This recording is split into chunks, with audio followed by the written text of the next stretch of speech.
بسم اللہ الرحمن الرحیم۔ آپ دیکھ رہے ہیں پاک ایکسکلوسیو ٹی وی۔ اگر آپ نے میرے چینل کو سبسکرائب نہیں کیا تو کریں۔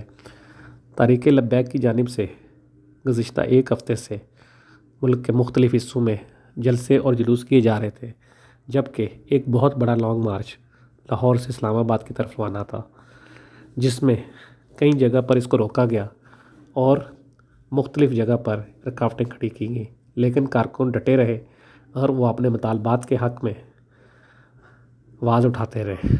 مفتی منیب الرحمان کی قیادت میں ایک وفد نے حکومت سے مذاکرات کیے اور اپنی بات منوائی۔ مفتی منیب الرحمان مذاکرات کی کامیابی کے بعد آج شام کو کراچی پہنچے تو ان کے استقبال کے لیے ایئرپورٹ پر بہت بڑی تعداد میں لوگ موجود تھے۔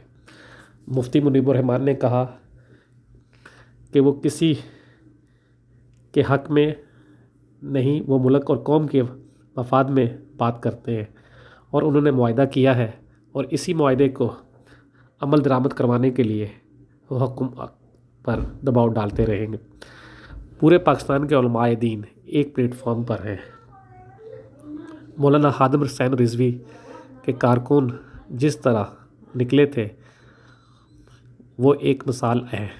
اگر حکومت نے دوبارہ اس طرح کی کوشش کی تو اس سے بڑا جلوس بھی نکلا جا سکتا ہے۔ کراچی پہنچنے پر ہزاروں کارکن ان کے استقبال کے لیے ایئرپورٹ پر موجود تھے اور لبیک یا رسول اللہ کے نعرے لگا رہے تھے۔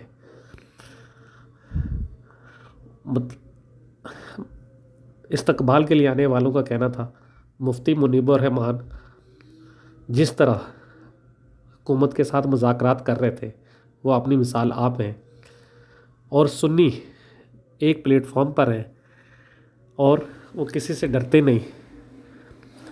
حکومت کو چاہیے کہ وہ تحریک لبیک پر لگائی جانے والی پابندیاں ختم کرے، کیونکہ تحریک لبیک پاکستان کی ایک بہت بڑی طاقت ہے اور ہزاروں کارکن ہر شہر میں ان کے موجود ہیں۔ قومی اسمبلی اور صوبائی اسمبلی میں سیٹیں کم لینے کے باوجود تحریک لبیک کے ووٹ میں بہت اضافہ ہوا ہے اور انہوں نے پورے ملک میں ووٹ لیے۔